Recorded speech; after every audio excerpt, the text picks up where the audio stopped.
Hello and welcome to Do It Yourself channel.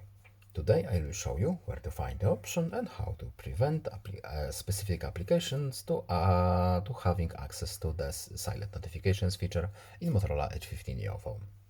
So where to look for this feature and how to turn it off. First we need to go to settings. In settings we are looking for notifications options menu.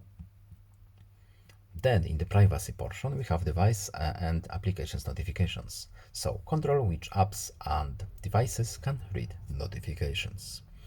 In here, let's use the application that is allowed to read our notifications, Smart Connect, for example.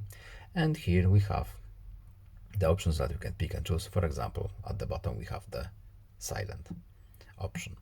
And now it's off. So I hope this video was helpful to you. Please leave a like and subscribe. Have a nice day and see you in the next video. Bye.